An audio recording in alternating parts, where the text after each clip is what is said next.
Labrynth has been a part of the meta for a while now, and while it's not the best deck right now, it has some really good matchups. Plus, post Age of Overlord, we have more tools to make this deck even stronger than it was before. What's up, guys, and welcome back to another episode of Cards and Coffee. Today, I'm going to be showcasing one of my favorite decks to play, and that is the IKEA Labyrinth deck. And yes, this deck does have some awkward matchups like Unchained, but with Rescue Ace being so popular and this matchup being so favorable, this makes for a solid contender in the format right now. But as always, before we jump into all that, make sure you grab yourself a cup of coffee or something. That way you guys can sit down and tune in.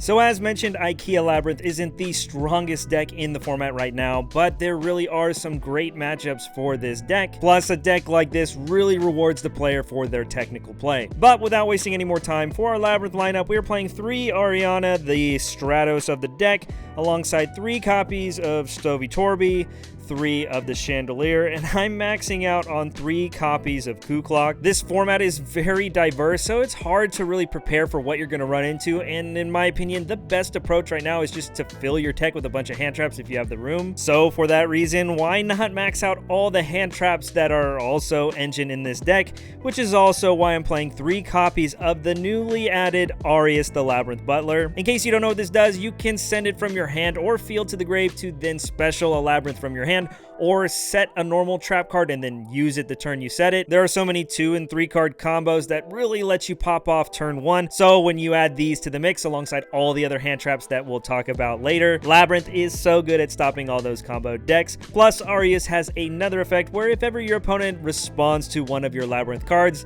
you can just special summon it from the grave for free. Oh, this also works with any of your normal traps as well, so that's pretty dang neat. As mentioned, this is just a great way to combo off, but it's also just free bodies to help set up some link summons. Plus, it's a level 6, so alongside Ariana, then, well, you have Chaos Angel. But to round off the Labyrinth monsters, we have 2 Lady and, of course, 1 Lovely. I can definitely see myself playing 3 Lady, but space is a little tight in the main deck. But I will say, since the format's so diverse, we don't main deck any blowout trap cards like Eradicator or D-Barrier, just because right now we really don't know what the heck's going to sit across from us at the table. But that's going to wrap it up for the Labyrinth monsters. Now, moving on to the spells. Nothing's really changed here. Of course, we're playing 3 Pot of Greed, well, Pot of Extravagance, and I am still running the 1 field spell, Labrynth. I have seen players cut the field spell, and I definitely understand because destruction-based effects right now aren't the best, but since we play such a heavy package of Labyrinth monsters, it gets really redundant once you get your welcomes in circulation. You'll always be recycling Big Welcome with Lovely, or even just pulling out of the deck with Lady, and of course, the regular welcome just resets itself constantly. So while these cards are in circulation, the last thing I want is to use my furnitures just to set multiple copies of the traps that I already have going for me. As mentioned, we're not playing any of the blowout normal traps, but I am playing the 1 Karma Cannon in the deck. Of all the normal traps, this is the most generic that has the highest impact against basically every deck in the format. The one downside to this card is it won't trigger your Labyrinth cards to start getting your recursion, and I will say that is the one flaw that I have with this current list, is I would love to have another normal trap that can at least proc all my card effects in the grave. You could play something like Ice Dragon's Prison, which is generically good against a lot of decks in the format. There's even Terrors of the Overroot and Dogmatica Punishment, but again,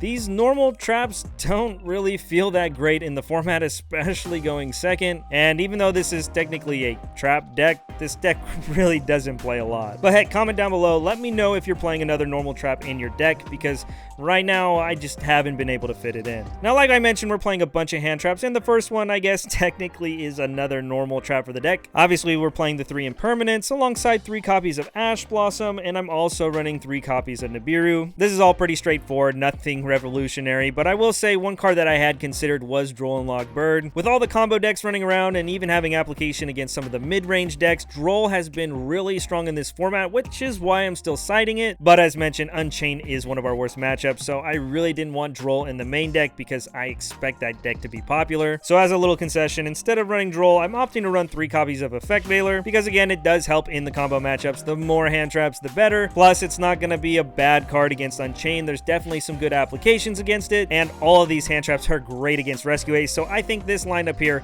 is very solid. But then for the last 2 cards in the deck, I'm main decking the Shufflers. I really love these in this current format. Sure, there are some decks that this doesn't have the best applications for, but it helps with all your worst matchups, being Unchained and Tearlament. It also has some applications against Rescue Ace, and it's great in the Pearly matchup because you can just stop Per Lily from resolving. I see a lot of people side deck this card, so I wouldn't judge you if you did the same, but I just think it complements all the furniture cards that we're playing, and for that reason, I love them in the main deck. Now, before we hop into the extra deck, I just want to say thank you to everybody who subscribed to the channel. I really appreciate all the support. We are so close to 10K subscribers, and I cannot wait till we hit it because we're going to have a huge giveaway for the channel. And speaking of amazing product to give away, Dragon Shield just gave me some new sleeves for this season. The color on these Aurora sleeves are amazing. I've really fallen in love with them, and the art on these Christmas sleeves are hilarious. I love the fact that Dragon Shield does this. As mentioned, make sure you're subscribed to the channel. That way you guys can enter when we hit the 10K subscriber mark. Plus, if you're just itching to get your hands on some of these Dragon Shield sleeves, make sure you use my affiliate link in the description below. Anytime you make a purchase using that affiliate link, a portion comes back to the channel, and it always helps me make content for you. But with that out of the way, one of my favorite parts about this deck actually is the extra deck. Now with Age of Overlord, we have a new custom card in the extra deck.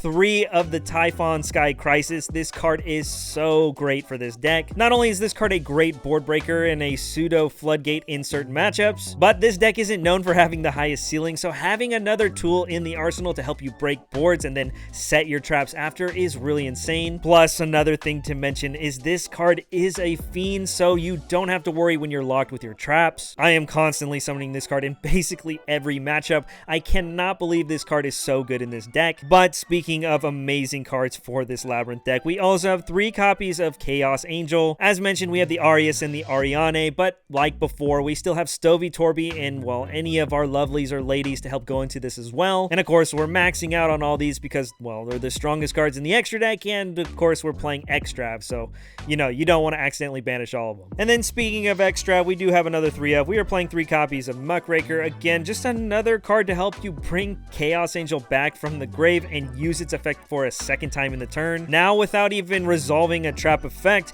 you can summon a Chaos Angel, you can banish a card, make a Muckraker, and then, well, bring it back and then banish another card, and then when you're all done, you just throw Typhon on top and then bounce a card as well. You can break boards so easily as long as you got the bodies, and, well, with all these furniture cards, you really can do that easily. Hands down, these 3 cards are the most used cards in the extra deck, but another one that I've loved to add to the deck, of course, is SP Little Knight. This deck does get locked into Fiends, so you got to keep that in mind, but this card is so good in basically any matchup. Obviously, every deck is playing it right now, but we are also playing a Dark in the extra deck as well. This really helps set up SP while going second as well. If I'm completely honest, I'd even entertain playing a second Dark, but again, it isn't a Fiend, but the utility in this extra deck and the SP Little Knight really makes it to where you don't need to rely on all your trap cards to win these games because your extra deck just has so many ways to pick apart your opponent's board. And speaking of picking apart your opponent's board, we're also playing 1 Relinquished Anima because, well, we have 3 Ku Klux in the deck, so you're constantly going to be recycling it. I don't know why, but this catches so many people off guard in this deck specifically because,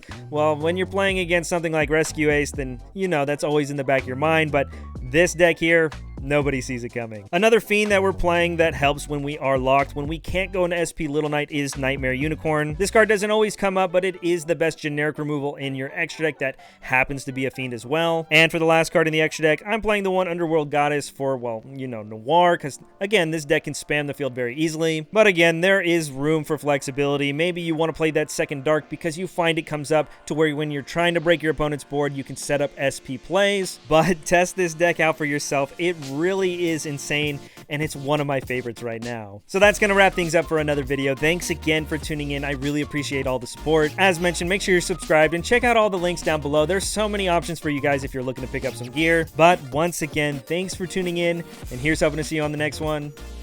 Peace.